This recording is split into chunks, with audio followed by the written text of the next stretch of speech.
Memoria Sur, un podcast de Diario Sur para hablar y disfrutar de la historia, con Ana Pérez Brián y Curro Fernández Sibaja.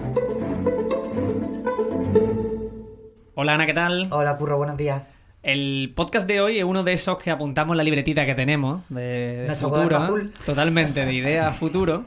Y esto vino porque este verano estaba yo paseando por Muelle 1 y en la farola, en el faro de Málaga, vi un luminoso, enfocaba con un foco esa farola que decía 150 aniversario del puerto de Málaga. Efectivamente. Y dije, esto... Lo teníamos pendiente, además lo teníamos pendiente antes de que pasara el año. Bueno, en realidad no es el 150 aniversario del puerto de Málaga. Muchos estarán diciendo ahora, pero bueno, sí, el puerto de Málaga es casi milenario, ¿no? Pero sí que es cierto que este año se celebra un aniversario redondo, se celebra ese 150 aniversario de lo que se considera el germen, el origen de la autoridad portuaria actual, ¿no? Entonces, bueno, pues teníamos apuntado, en verdad, desde hace meses esa cita pendiente con alguien pues que nos contara toda la historia del puerto, no la de estos 50 años, no solo la de estos 50 años, sino que hundiera, bueno, pues que hundiera las raíces en toda esa historia casi milenaria del puerto. Y tenemos al mejor invitado posible. Yo desde aquí le doy la bienvenida, lo presento brevemente porque merece la pena. Tenemos con nosotros a Paco Cabrera, él es profesor, maestro de historiadores, de todos los que somos unos apasionados de la historia, un auténtico especialista en el puerto, miembro de la Real Academia de Bellas Artes de San Telmo y bueno, y amigo además de la casa, ¿no? Ahora nos estaba contando en el estudio pues que lleva años viniendo al periódico y que sus primeras entrevistas también se las hacíamos aquí. Así que, querido Paco, muchísimas gracias por dejarte secuestrar. Siempre se lo digo a todos nuestros invitados, es un auténtico lujo tenerte aquí. Bienvenido, Paco.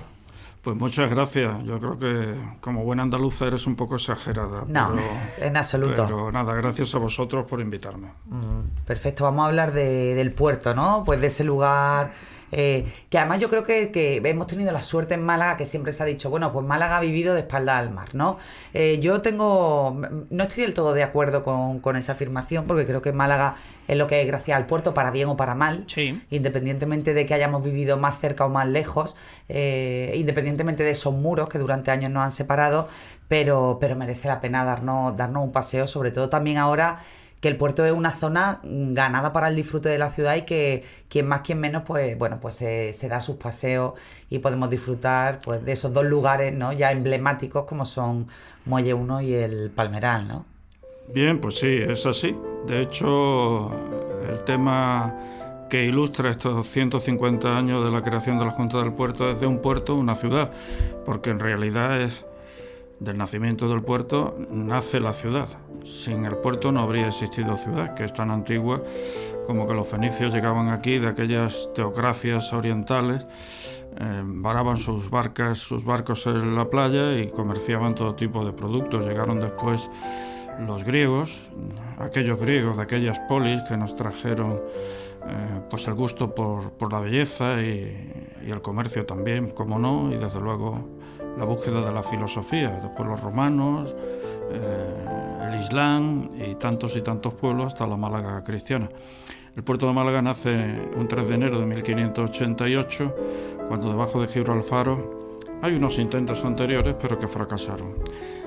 Uno de esos intentos fue a mediados del siglo XVI de un ingeniero vasco que se llamaba Juan de Gilisasti, que además es curioso porque en los documentos aparece como no firma porque no sabe. Era un ingeniero, pero no sabe. Bueno. Eso era bastante frecuente en aquella época, ¿no? Aparecen documentos incluso de algunos monarcas que te dicen no firma porque no sabe, porque claro, casi nadie sabía leer y escribir más que los escribanos, que son los notarios de hoy, ¿no? Pero cuando ese fracasó, porque estaba delante de la Puerta del Mar, muy cerca del Guadalmedina, y cada vez que había una inundación, pues claro, los depósitos aluviales lo terminaban cegando. Hubo que esperar hasta 1588 para que un ingeniero genovés, Fabio Bursotto, se lo trajo a Felipe II, que estaba haciendo el puerto de Palermo, para que hiciera el puerto de Málaga. Y ahí es donde empieza el puerto, y ahí es donde empieza aquella primitiva junta del puerto. Esa junta de obras del puerto que tanto sufrió, ¿no?, a lo largo de los siglos por darle vida al puerto y por evitar precisamente uno de esos problemas. Hacía referencia antes cuando se proyectó en Puerta del Mar, que era el depósito de arena del Guadalmedina. Claro, aquella primitiva junta se llamaba Real Junta de Muelle de obras de muelle y fortificaciones. Después aparecen los documentos como Junta del Puerto mucho tiempo después. Tenía dos grandes problemas. Uno era, como te he dicho antes, los sedimentos que venían del Guadalmedina detrás de cada inundación, y todos sabemos, desgraciadamente ahora con lo de Valencia está muy cerca y sabemos la fuerza que tiene la naturaleza. Cada vez que había una inundación en Málaga y con el Guadalmedina era cada instante, se depositaban en la bocana de los muelles una gran cantidad de materiales, y con que hubiera un poniente un poco fuerte, todos esos materiales los metía dentro del puerto y entonces el puerto se quedaba inutilizado. Y por otro lado, hay una dinámica litoral de sedimentos marinos que viene desde el Levante, como consecuencia, entra en el Mediterráneo como consecuencia de la diferencia de salinidad, de masa de agua, de temperatura entre el Atlántico y el Mediterráneo. Hay unas corrientes muy fuertes y eso depositaba en el muelle de Levante una cantidad de materiales que dieron origen a lo que después fue la Malagueta en el siglo XVIII. Contra eso estuvo luchando aquella primitiva junta, que no tiene nada que ver con la junta actual, que era una junta muy precaria, no tenía ni sitio donde reunirse. Se reunía en las Atarazanas, que era un edificio que para todo servía de cuartel, de almacén para el puerto, de cárcel, de polvorín. Bueno, y en el 19 allí se instaló un colegio de cirugía, donde se enseñaba cirugía a los cirujanos, si me permite la redundancia, que no era lo mismo el médico que el cirujano. El médico tenía una formación universitaria y el cirujano no. Entonces, como para todo servía, allí se reunían, tenían un arca de 3 llaves, que era una especie de baúl con 3 llaves, cada una al corregidor, otra al veedor de armada y otra, etcétera, que eran donde se depositaban los fondos para las obras. Y un libro de asiento donde se asentaba las partidas, las compras que se hacían, los pagos, etcétera, que obviamente no se ha conservado. Esa Real Junta sufrió algunas modificaciones a lo largo de la historia. Bueno, hay cantidad, no es cuestión de ponerse exquisito, pero hay cantidad de normativas y reglamentos que a lo largo de los siglos van especificando las funciones de cada uno de los miembros que formaban esa junta. Incluso hay miembros del ayuntamiento también en algunos momentos, como por otra parte era lógico, que formaban parte de esa Real Junta de Obras. Y generalmente el presidente era el corregidor, que después en el siglo XVIII el corregidor se transforma en el gobernador político-militar cuando llegan los Borbones. Y del que siempre estaba, como es lógico, era el ingeniero director de las obras, claro. Paco, yo sí te quiero preguntar, si tuviésemos que hacer ese mapa en la historia del puerto de Málaga, llevándolo más allá de esos 150 aniversarios de la autoridad portuaria, ¿cuáles son esas fechas claves que tú marcas dentro del puerto de Málaga, ¿no? Lo que entendemos como ese puerto de apertura, de llegar gente, llegar civilizaciones, llegar cultura, en definitiva. Sí. Bueno, el puerto actual, que como te he dicho antes, no tiene nada que ver con aquel puerto fenicio que se inició hace 2000 años, más de 2000 años. El puerto actual nace, como te he dicho, en el siglo XVI. El 3 de enero de 1588 se echó la primera piedra al mar, bendecida por el obispo, con los etcétera. Bueno, hay un ceremonial ahí muy propio de la época. Con toda la pesca, ¿no? Nunca mejor dicho. Justo debajo de Gibraltar, donde hoy está el Mupán. Y es ahí donde empieza a crecer ese muelle de Levante. Hay otra fecha clave, porque en el siglo XVII sufrió algunas paralizaciones las obras por falta de dinero, como pasa siempre, porque eran obras muy costosas.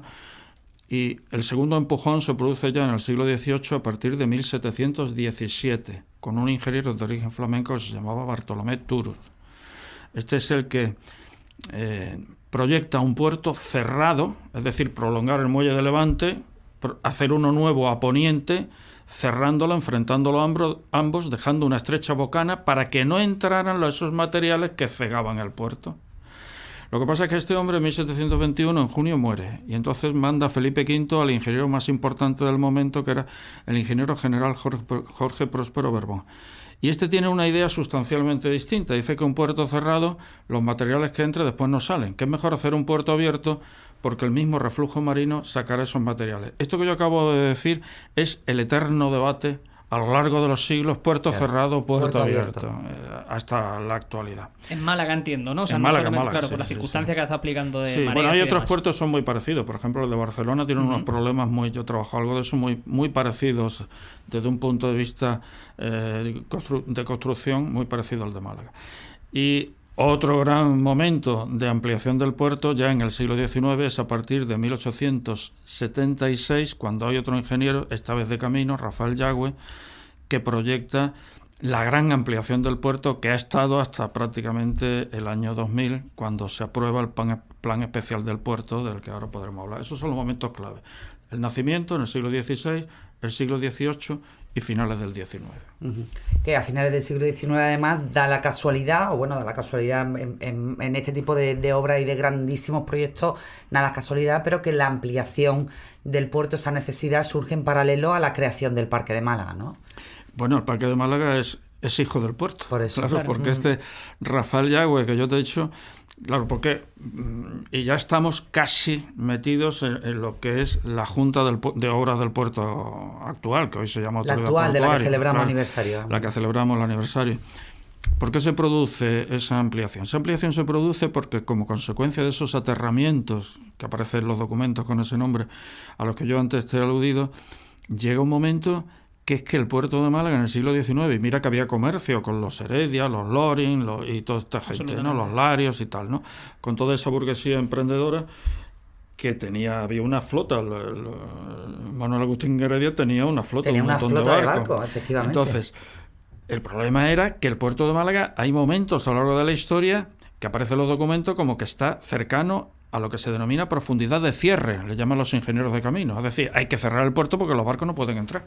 Y si de hecho os fijáis en todas las fotos que aparecen de esta época, los barcos más o menos grandes están en el centro del puerto, pero no se pueden pegar al andén porque no hay fondo. Claro. Y eso obligaba a crear un oficio muy curioso en Málaga, que es muy típico de Málaga, que durante siglos estuvo, que se llamaban los palanquines de playa.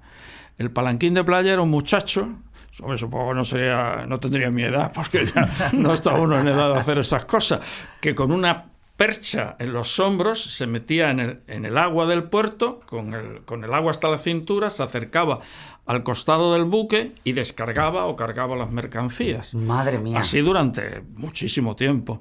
Claro, como eso era imposible de mantener, es por eso por lo que en 1876 esa nueva Junta del Puerto, de la que se está creando ahora, se está celebrando, mejor dicho, el 150 aniversario de su creación, hace el proyecto de ampliación desde la Farola, que era hasta donde llegaba entonces, hasta donde llegaba el muelle de Levante en el año 2000, y un proyecto para sacar un muelle nuevo a poniente desde la margen izquierda del Guadalmedina. Ajá, efectivamente. O sea que si nosotros ese primer puerto que estamos dibujando, el primer me refiero con la actual Junta de Puerto, sí, que es este 150 aniversario, no se parece en nada al de día de hoy.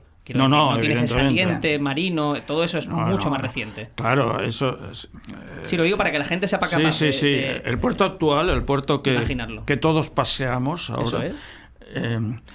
Se aprueba por la Dirección General de Puertos del Estado en el mes de diciembre de 1997. Y es un nuevo proyecto de ampliación, también prolongándolo hacia el sur, el muelle de Levante y el muelle de Poniente. Es un proyecto que se hace bajo la presidencia de Francisco Merino Ruiz de Gordejuela. Paco Merino, que además de ser ingeniero de camino, desgraciadamente desaparecido hace unos años, gran amigo, pues además de ser ingeniero de camino, era abogado, hizo un buen proyecto de plan especial del puerto, que es el que ahora tenemos. Y en el plan especial del puerto de Paco Merino hay 3 espacios. Los exclusivamente portuarios, por ejemplo, en un muelle 9, que es el muelle de contenedores, que es de nueva creación, según el plan especial. Los exclusivamente ciudadanos, el Paseo de la Farola ya pasa a depender del ayuntamiento. Y después están los espacios compartidos puerto-ciudad, muelle 1 y muelle 2. Se retira no totalmente la verja, pero se abre el espacio a que el pueblo pase. Ese es el puerto actual, con el plan especial que todavía no se ha terminado. Estamos con el puerto de San Andrés. ¿Se puede decir que estamos ahora mismo ante un puerto sano? Ante un puerto que realmente, bueno, sí, no solo que sea capaz de absorber todo el tráfico de mercancías, pasajeros, toda la actividad portuaria, sino desde el punto de vista del suelo. Es decir, sí, seguimos teniendo ese problema de sedimento, de arrastre. No, a ver, si volvemos un poquito hacia atrás, te he dicho antes que Rafael Yagüe en 1876 hace un proyecto de puerto. Ese proyecto de puerto, que se modificaría después por otros ingenieros de camino, como Francisco Prieto o José Valcarce, ese proyecto hace una cosa extraordinaria, que es trazar un muro desde lo que hoy es la Plaza de la Marina hasta donde está el Pompidou. Porque el agua llegaba a lo que es Cortina de Muelle. Claro. En la misma Cortina de Muelle donde hoy está el Málaga Palacio. Que obviamente Muelle 2, entonces no Palmeral de existía. la Sorpresa, para que la gente lo sitúe, ¿no? Digamos, lo que es ese El de la Sorpresa viene, claro, trazas ahí un muro, sacas el agua y utilizando material de relleno, rellena todo ese inmenso espacio que es más de 1 kilómetro y ahí se planta el parque. Y ya que tenemos un parque, que esto la gente no lo sabe, gracias a un presidente del Consejo de Ministros, don Antonio Cánovas del Castillo. Nunca será suficientemente reivindicada su labor en Málaga. Nunca. Tenemos parque, tenemos puerto y tenemos muchas cosas gracias a este hombre. Y tenemos Alcazaba. Porque una de las ideas brillantes de todos esos grandes hombres del siglo XIX que iban y venían claro, al final tú tenías un presidente de un Consejo de Ministros que era malagueño. Y bueno, allí iban pues los grandes hombres, los grandes empresarios a plantearle soluciones y peticiones de todo tipo a Cánovas del Castillo. Totalmente. Y una de esas soluciones locas para rellenar el puerto en una de sus proyectos de ampliación fue derribar nada más y nada menos que la Alcazaba de Málaga. Sí, o sea, decir que también tenemos Alcazaba de Málaga, bueno, que en su día, en aquella época, no es lo que tenemos hoy, porque era un lugar, bueno, pues era un lugar miserable, sí, lleno de chabolas también. Y poco menos querían matar 2 pájaros de un tiro, pero bueno, Cánovas del Castillo ahí mantuvo el pulso y ya se ideó, ¿no?, ese proyecto de la cantera de San Telmo, que gracias también a eso pues tenemos los baños del Carmen. Es decir, en Málaga yo creo que ha sido una ciudad que ante la adversidad y la falta de fondos para esos proyectos tan absolutamente fabulosos, ha empleado bien la imaginación, ¿no? Al final, bueno, pues por esa serie de carambolas del destino, de decirnos una cosa, bueno, pues se te van abriendo puertas y ventanas a otros proyectos que realmente están asentados en la ciudad, ¿no? Sí, yo quiero insistir en eso que has dicho tú, que Cánovas del Castillo Málaga le debe muchísimo y es uno de esos malagueños olvidados, desgraciadamente, ¿no? Qué pena, ¿eh? Además, el Parque de Málaga se iba a llamar al principio la Alameda Cánovas del Castillo y después quedó, bueno, pues pero fíjate, en esa otra... Hay otro detalle ahí, y es que cuando se está terminando las obras del puerto, en 1896, la idea primera que había era, en lugar de un parque, construir 2 hileras de edificios continuando la Alameda. Un parque privado. Terrenos privados, efectivamente. 2 hileras de edificios, pues continuación de la Alameda. Y es Cánovas del Castillo, en que, bueno, es la regente la que lo firma, porque como es lógico, pero es Cánovas el que impulsa, me parece que fue el 8 de septiembre de 1896, la cesión de terrenos al ayuntamiento con la condición de que plantaran un parque. Efectivamente. Y gracias a eso tenemos parque, gracias a Cánovas. Tenemos parque, además parque público, gracias a esa Real Orden que de otra parte también solucionó a través de un sistema de subvenciones el problema que tenía la Junta de Obras del Puerto, que era que no tenía de dónde sacar dinero para ampliar el puerto, ¿no? Efectivamente, claro. Porque pero qué pena esa falta de memoria, por eso creo que es tan importante que seamos tan pesados, ¿no? Y tan machacones con respecto a determinadas figuras que... bueno, pues que están sobre todo porque completamente en el olvido. El recuerdo que queda a día de hoy es esa estatua que tiene... Bueno, que también explica por qué está situada precisamente donde está la estatua. Sí, que además fue una estatua muy polémica en su época, la de Martín el Labrador. Yo tengo una foto divina en Sur. Claro, era una estatua ya contemporánea. No tenía nada que ver, por ejemplo, si todos tenemos en la cabeza la estatua de Manuel Agustín Heredia al final de su avenida, o la estatua de Manuel Domingo Lario a la entrada de Calle Lario. Bueno, pues son cánones clásicos donde se ve perfectamente la potencia y el aspecto señorial de los protagonistas, ¿no? Pero la escultura de Cánovas del Castillo, que como digo, en su época fue un impacto, ya tiene un aire contemporáneo que yo creo que en absoluto hace justicia, ya con esa asimilación del arte ya quizás sí, y la asimilación con la ciudad, pero en su época, bueno, pues fue, pues dio incluso pie a bastante cachondeo por parte de los malagueños, ¿no? Claro. Le pusieron allí un cartel que permaneció colgado unos cuantos días, bueno, pues donde un poco se decía que qué demonios era aquello que habían plantado allí, ¿no? Sí. Pero fíjate, esa escultura que se aprobó por parte del ayuntamiento en el momento que se produce el magnicidio, la muerte del asesinato de Cánovas por el anarquista aquel en el balneario de Mondragón. En el balneario, efectivamente, de Mondragón. el ayuntamiento decidió hacer, a los pocos días, montar esa escultura que iba destinada en mitad del parque. Y fíjate, hasta Martínez Labrador lo que llovió. Pero no solamente decidió eso, sino decidió en el Salón de los Espejos, no, en el Salón de Plenos, poner una placa recordando todo lo que había hecho Cánovas del Castillo. Bueno, pues esa placa, debido a la presión de la Academia de Bellas Artes de San Telmo, se puso, siendo yo secretario de la Academia de Bellas Artes, pero 120 años después de que se decidiera. O sea que aquí en Málaga las cosas sí, las tomamos muy despacio. La memoria va muy despacio. Esa es una de las cosas que nunca entenderé. Y, por ejemplo, otra cosa que yo siempre reivindico, ¿no? Como más allá de la calle Larios, Martín Lario y Herrero, el primer marqués de Lario, su recuerdo queda limitado a la placa de mármol en el Salón de Plenos, ¿no? Al fondo del Salón de Plenos. Es otra de esas cosas que no se entienden, ¿no? Y así es, sí. Sí, nos falta quizás orgullo por lo propio, o quizás ese conocimiento por lo propio. Bueno, yo creo que es fruto del desconocimiento más absoluto, ¿no? Sí, el desconocimiento de la historia, de nuestra historia, es lamentable porque... decía Voltes-Bou, un catedrático de Historia Económica de Barcelona, ya desaparecido, que lo malo no es que los españoles sepamos tan poca historia, lo malo es que la poca que sabemos es falsa, porque nos la inventamos, y la auténtica historia que debiéramos de conocer de nuestros mayores, pues la olvidamos. Memoria Sur es un podcast de Diario Sur. Escucha un nuevo episodio cada semana en iVoox, Spotify, Apple Podcasts y consulta las referencias de este episodio en diariosur.es.